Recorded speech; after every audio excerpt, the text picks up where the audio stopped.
Effective immediately. HR downstairs. 5 words. That's all Madison Lawson said before she dropped the termination notice on my desk and walked out. No handshake, no explanation.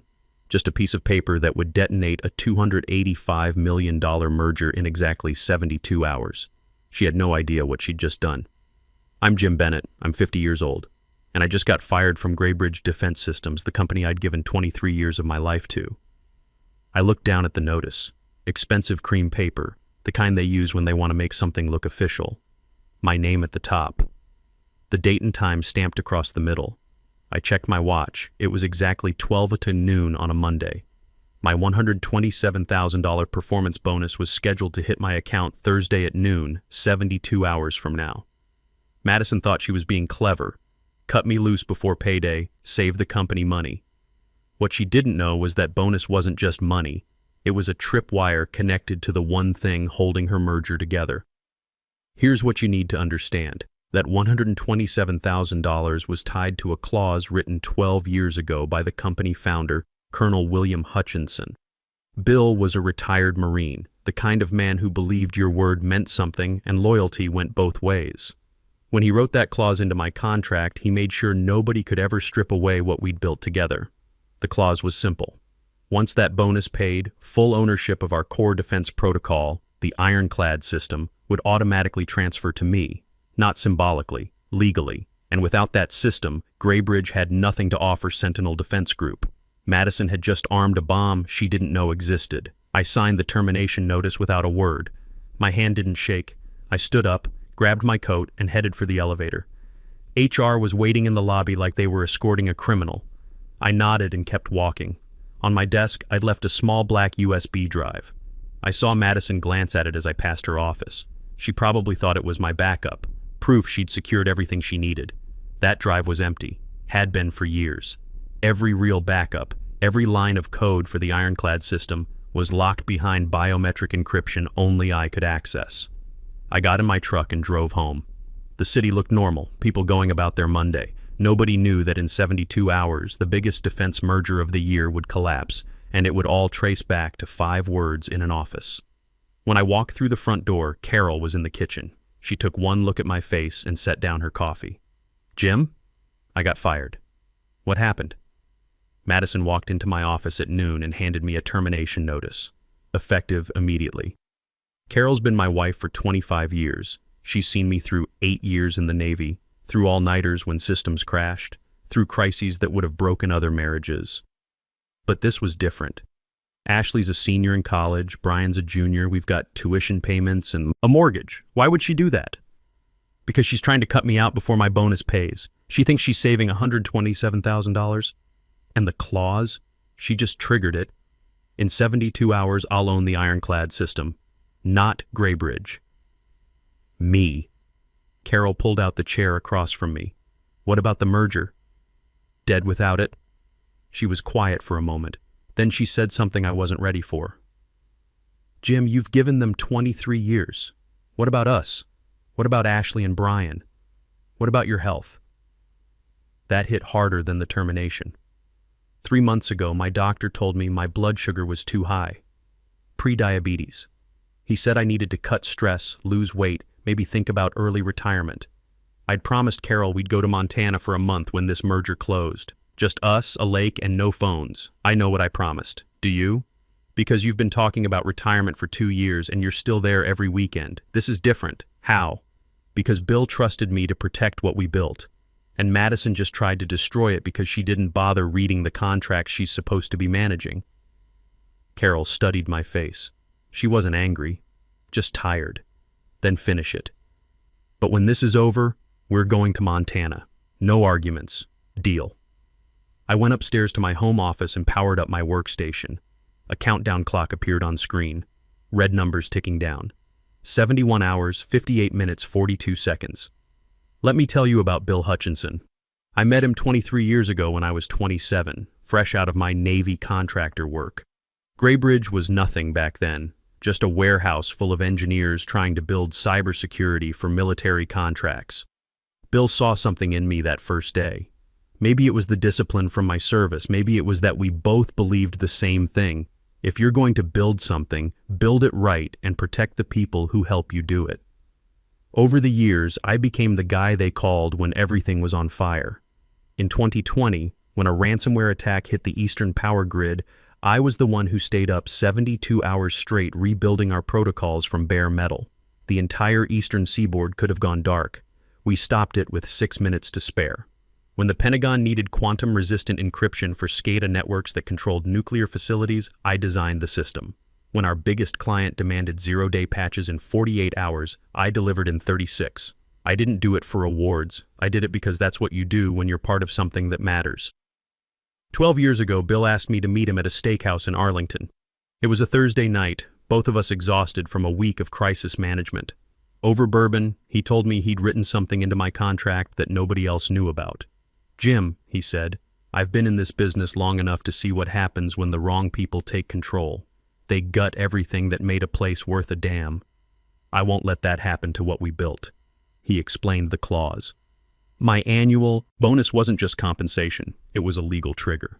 Once paid, the intellectual property rights for the ironclad system would transfer to me automatically. The transfer agreement was already executed, held in escrow, waiting for that payment confirmation from Graybridge's payroll system. "You'll own it," Bill said. "Nobody can steal it, sell it to the wrong buyer, or run it into the ground." I remember setting down my glass. "Bill, that's your life's work." "No, it's our life's work. And I trust you to protect it more than I trust any board of directors." At the time, I thought he was being paranoid, but Bill had survived 2 tours in Vietnam. He knew how to see threats before they materialized. Now, sitting at my desk watching that countdown, I understood. Bill had seen this coming 12 years before it happened. He'd built a fail-safe, and Madison had just activated it. I checked my security protocols. Credentials valid, encryption keys untouched, no unauthorized access attempts. Madison and her IT team hadn't even tried to breach the system. They thought that empty USB drive was enough. Then I set up one more thing, an automated email scheduled to send if the licensing rights weren't renewed before the timer hit 0. The recipients, 3 lawyers at Sentinel Defense Group. The message was direct. As of Thursday, 12 o'clock noon, Graybridge Defense Systems will no longer hold valid licensing rights to the Ironclad protocol central to the Sentinel integration. Please review Section 14 of the merger agreement. Section 14, the key personnel continuity clause. It listed 3 people as essential to the merger integration. I was first on that list. If any of us left before completion, Sentinel had the right to delay, renegotiate, or walk away. Madison had never read it. I'd bet my pension on that. The email would send automatically. No button to push, no dramatic moment, just a quiet notification that would tear apart everything she'd been bragging about for 6 months. I went back downstairs. Carol had dinner on the table. We ate in silence, both of us thinking about what came next. Afterward, I sat on the porch with my bourbon and watched the sun set over the neighborhood. My phone rang twice. Unknown numbers. I let them go to voicemail. There'd be time for conversations later. Right now, the clock was ticking, and Madison Lawson had no idea the ground was crumbling underneath her feet. The next morning, I woke up before sunrise.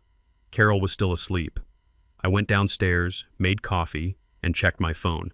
3 missed calls, all from numbers I didn't recognize. 2 voicemails. I deleted them without listening. The countdown on my computer read 59 hours, 12 minutes, 7 seconds. I was halfway through my coffee when my phone rang again. This time, it was a reporter from a financial news outlet. The email came through first, polite but direct. She'd heard rumors about personnel changes at Graybridge related to the Sentinel merger. Did I have any comment? I wrote, "Back 1 line. Ask them about Section 14. That's all it took. Section 14 was buried in the merger agreement, the key personnel continuity clause. 3 names listed as essential. Mine was first. Madison had signed it 6 months ago without reading the fine print. Now a reporter was about to start asking questions that would make Sentinel's lawyers very uncomfortable. I went for a walk. The morning air was cold, the streets mostly empty. I needed to clear my head. My chest felt tight, that familiar pressure I'd been ignoring for months. The doctor's voice echoed in my head. "Your blood sugar's too high, Jim. You need to reduce stress." I pushed the thought away and kept walking. By the time I got home, my inbox had a new message. Diane Sullivan, lead counsel for Sentinel Defense Group. She wanted to talk. I called her back. Mr. Bennett, thank you for taking my call.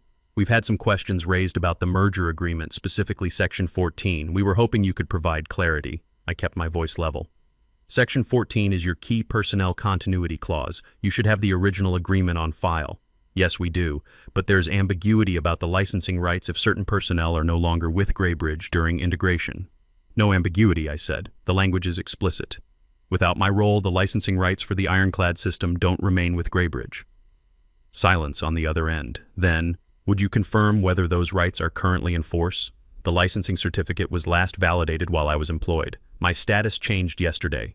If you want confirmation beyond that, ask Graybridge for the current certificate. She let out a breath. Understood. Thank you for your time.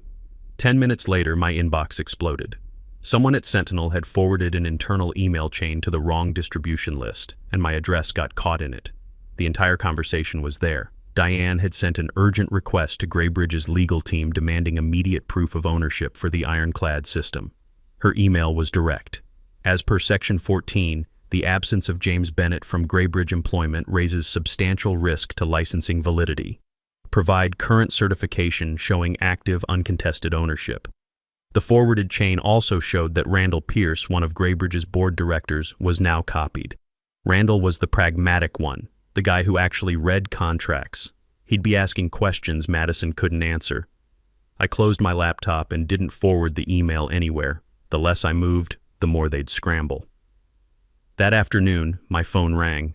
It was Alan Ridgway, one of our senior engineers. I'd been training Alan for 3 years, teaching him not just the technical work, but how to think like an architect. He was 32, smart, and loyal in a way that's rare these days.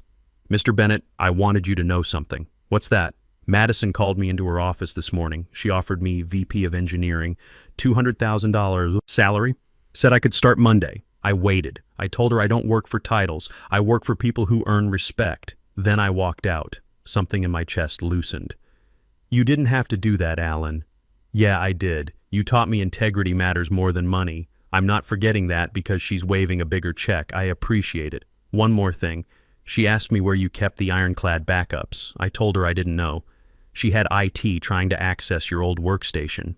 They won't find anything. That's what I figured. Just wanted you to know she's panicking. After we hung up, I sat back and thought about what Alan had said. Madison was scrambling, trying every angle she could think of, but it was too late. The clause was already in motion. Carol came into the office with a sandwich. You need to eat. I'm fine. Jim, you look exhausted. When's the last time you slept properly? I slept last night for 4 hours. I heard you get up. She set the plate down. This isn't just about the merger, is it? I looked at her. What do you mean? You're carrying something. You have been for years. It's not just about protecting Bill's legacy. It's about proving you were right to give them 23 years. She wasn't wrong.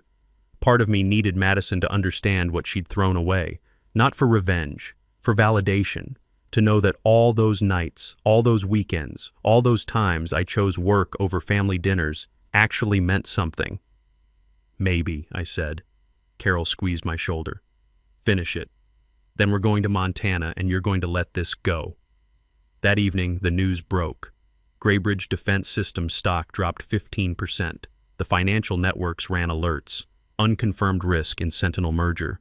Key licensing question raises investor concerns. Graybridge declines comment. I watched it unfold on my phone. Inside Graybridge headquarters, it would be chaos. Emergency board meetings. Lawyers scrambling. Madison trying to explain how this happened while her father, Charles Lawson, demanded answers. My phone buzzed with a text from an unknown number. We need you back. But not under Madison. That was Randall Pierce. I recognized the phrasing. He'd been in enough meetings with me to know my value. But I didn't respond. Not yet. Some offers are worth making them ask twice. Another news alert came through. Sentinel Defense Group declines to reaffirm merger timeline. That was the shot across the bow. It told investors the deal might not close. It told Graybridge's board they'd lost control of the situation. And it told Madison that the clock I'd set was ticking louder than anything she could do to stop it. I checked the countdown. 47 hours, 33 minutes, 18 seconds. Carol and I had dinner together that night. Ashley called from college, worried because she'd seen the news about Graybridge online. I told her everything was fine, that I'd landed on my feet. It wasn't a lie. Not really. After dinner, I sat on the porch again with my bourbon. The neighborhood was quiet. Somewhere across town, Madison was probably still in that conference room, trying to convince the board she had everything under control. She didn't. And in less than 48 hours, everyone would know it. The call came at 9:47 Wednesday morning. Madison's number flashed on my screen. I let it ring 3 times before answering. Jim Bennett. Where the hell have you been? Her voice was sharp, barely controlled. Sentinel's legal team called me. They said they spoke to you. What did you tell them? Good morning to you too. Don't. They're acting like there's a problem with Section 14. What did you say? Have you read the contract? Silence. The kind that stretches too long. I've reviewed the key sections, she said finally. I'd recommend reading all of it, especially the parts your legal team didn't flag. Jim, this isn't a game. They want proof of ownership for the ironclad system. We can't find the certificate. Which system are you checking? The legal vault, the contract archive. I almost smiled. That's interesting. Last time I checked, the licensing certificate was in a separate vault, one with restricted access. The vault you controlled? I glanced at my monitor. The countdown read 26 hours, 13 minutes, 51 seconds. Jim, just tell me where it is. That would require me to still work for the company. I don't. I heard her moving, shoes clicking fast against hard floors. If we can't produce that certificate, the merger... She stopped herself. If you can't produce it, I said quietly, Sentinel will invoke the delay clause, 9 months minimum, maybe longer, and during that time, they'll decide whether this deal is worth salvaging. Damn it, Jim, the shout cracked. This is my reputation on the line. Yes, it is. Neither of us spoke. Then she tried again, voice softer. Look, if we work something out, if I talk to the board about reinstating you, I'm not coming back, Madison. But read your contract. All of it. I ended the call. Carol walked in a minute later. That was her? Yeah. How'd it go? About like you'd expect.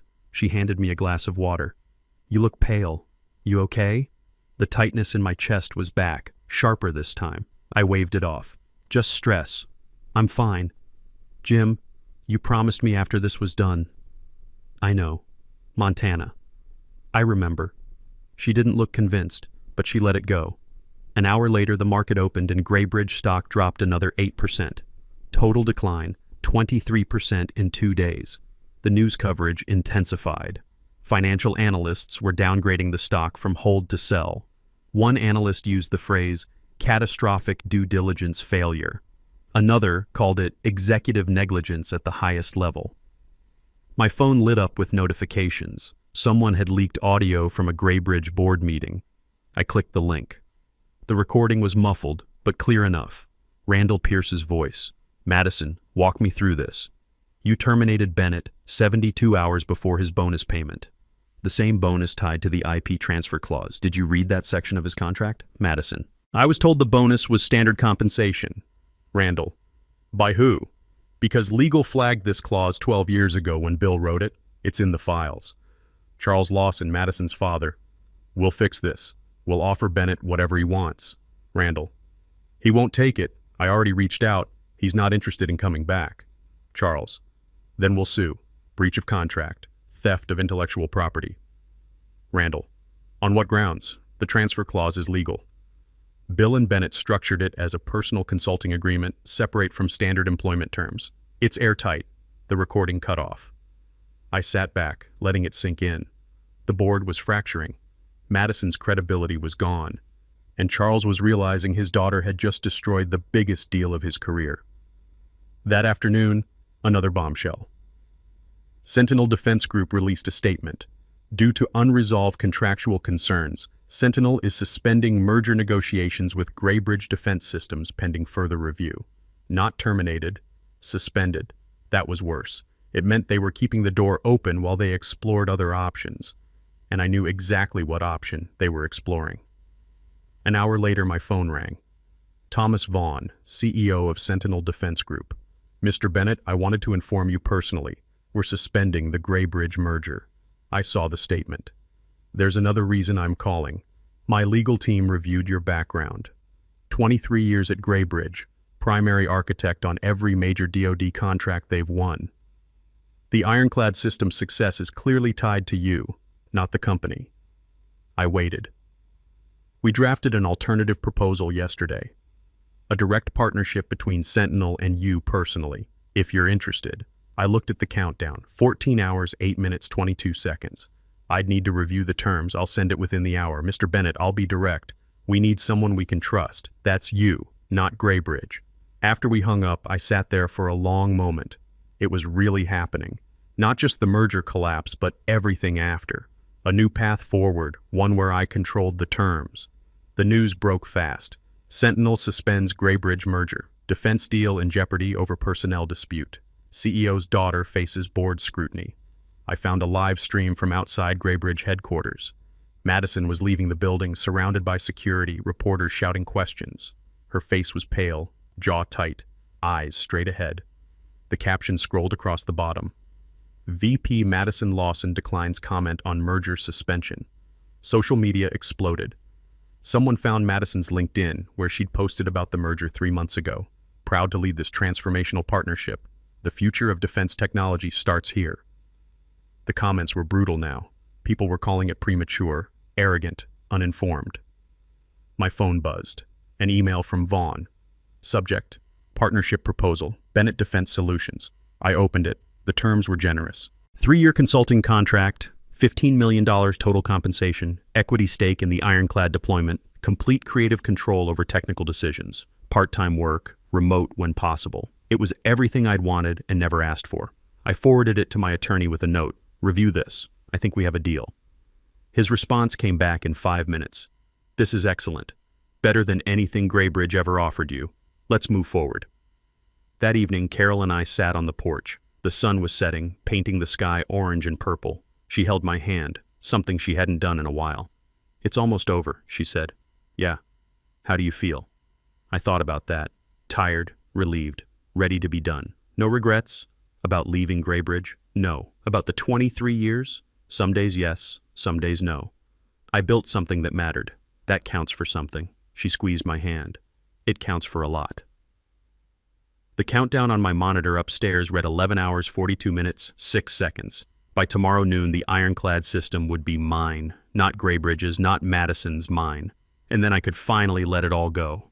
I didn't sleep much that night. Carol found me at 3 a.m. sitting at my desk watching the countdown tick down. She didn't say anything, just put her hand on my shoulder and stayed there until I finally came back to bed. Thursday morning arrived cold and clear. I made coffee and sat on the porch watching the neighborhood wake up. My phone was off. I didn't need distractions for what came next. At 11:55 a.m., I went upstairs and opened my laptop. The countdown read 4 minutes, 38 seconds. Carol stood in the doorway watching. You sure about this? She asked. Yeah, I'm sure. The numbers ticked down. 3 minutes, 2 minutes, 1 minute. At exactly 12 noon, the screen flashed. Transfer complete. No alarms, no fanfare. Just a simple notification and a PDF that appeared on screen. I opened it. The licensing certificate for the Ironclad protocol, updated automatically. Owner, James Bennett. 23 years of work, now mine. I downloaded the file, saved it in 3 separate encrypted locations, and sent a 1-line email to my attorney. It's done. His response came back immediately. Congratulations, nobody can touch it now. Carol came over and looked at the screen. That's it? That's it. She wrapped her arms around me from behind. How does it feel? Honestly, I just feel tired. My phone was still off, but when I turned it back on an hour later, it exploded.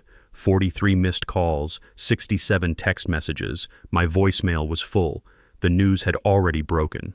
Sentinel Defense Group announces exclusive partnership with Bennett Defense Solutions. The press release was straightforward. Sentinel is pleased to confirm a strategic partnership with James Bennett for the continued development and deployment of the Ironclad Defense Protocol. No mention of Graybridge, no mention of Madison, just my name and the system I'd built.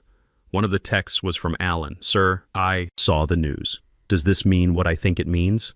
I called him back. It means I'm starting a consulting firm, and I'm bringing you on as technical director if you're interested. Absolutely. When do we start? 30 days. I've got to take my wife to Montana first. You earned it, sir. Another text came through, this one from a number I didn't recognize, but the message made it clear. Jim, this is Charles Lawson. I owe you an apology. I was blind to what Madison did. If there's any way to make this right. I stared at the message for a long time. Charles wasn't a bad man. He just made the mistake every parent makes, thinking his child could do no wrong. But some things can't be fixed with apologies. I wrote back, I appreciate that, Charles, but it's time for both of us to move forward. Good luck. The financial networks were running the story all day. Graybridge's stock was in free fall, down 31% total. Analysts were calling it one of the worst merger collapses in defense industry history. One headline read, how a $127K bonus clause destroyed a $285 million deal. That evening, my phone rang one more time. It was Randall Pierce. Jim, I won't take much of your time. I just wanted to say I'm sorry. We should have protected you better. Bill would have been ashamed of how this went down. Bill built the protection I needed 12 years ago. He knew what could happen. He was smarter than all of us. Randall paused. For what it's worth, Madison's no longer with the company. The board asked for her resignation this morning. I didn't feel the satisfaction I thought I would. Just a dull acknowledgement. What about Charles? He's staying on, but it's complicated. The board's not happy. None of this had to happen. No, it didn't. After we hung up, I found Carol in the kitchen making dinner. Madison's out, I told her. How do you feel about that? I don't know. It's not about her anymore. It's about what comes next. Carol smiled. Montana? Montana. 3 weeks. Just us. We spent the weekend quietly. I ignored most of the calls, answered a few emails, and started sketching out what Bennett Defense Solutions would look like. Alan and I talked twice about bringing on 2 other engineers from Graybridge, people I trusted who deserved better than what that company had become. On Monday, I signed the partnership agreement with Sentinel. The contract was everything Vaughn had promised. 3 years, part-time consulting, complete control over technical decisions. After that, full retirement at 53. Tuesday morning, Carol and I loaded up the truck and headed west toward Montana. We'd rented a cabin on a lake, no cell service, nothing but water and trees and silence. The drive took 2 days. Somewhere in Wyoming, my phone finally stopped buzzing. The news cycle had moved on. Graybridge was someone else's problem now. When we got to the cabin, I stood on the dock and looked out at the water. The sun was setting, turning everything gold. Carol came up beside me. You did it, she said. We did it. I couldn't have made it through without you. So what now? Now? I go fishing. I stop checking my phone every 5 minutes. I remember what it's like to just exist without a crisis hanging over my head. And in 30 days, I go back, train Alan and the team, build something new with people who actually earned their seats at the table. Then in 3 years, I'm done for good. Carol smiled. I'm holding you to that. 2 weeks into Montana, my phone rang. It was a Pentagon area code. I almost didn't answer, but curiosity got the better of me. Mr. Bennett, we have a situation. Critical infrastructure breach. I'll have my team contact you. Alan Ridgway will handle it. But sir, we specifically requested. Alan's good. Better than good. Trust him. I hung up and went back to the porch where my grandson was trying to tie a fishing knot. He was 7, all focus and determination. I showed him how to loop it properly, the same way Bill had shown me 30 years ago. Grandpa, did you really used to work for the Army? Sort of. I built systems that kept important things safe. Like what? Like power plants and communications. Things people need. Are you going to do it again? I thought about that. For a little while. Then I'm going to teach other people how to do it, and then I'm going to retire and take you fishing more often. He grinned. Deal. That night, Carol and I sat on the dock watching stars. The kind of stars you can only see when you're far from cities and obligations and 23 years of carrying other people's weight. Any regrets? She asked. About leaving? No. About how it ended? Maybe. I wish Madison had just read the contract. Would have saved everyone a lot of pain. You think she learned anything? I hope so. But that's not my problem anymore. Carol leaned her head on my shoulder. Bill would be proud of you. Yeah, I think he would. 72 hours. That's all it took to change everything. Madison thought she was cutting costs. What she did was hand me my future and prove that competence, loyalty, and doing the work actually matters. I'm 50 years old. I've got 3 years of consulting left, then I'm done. And somewhere in Virginia, there's a boardroom learning the hard way that some people can't be replaced. Not because they're irreplaceable, but because they earned it.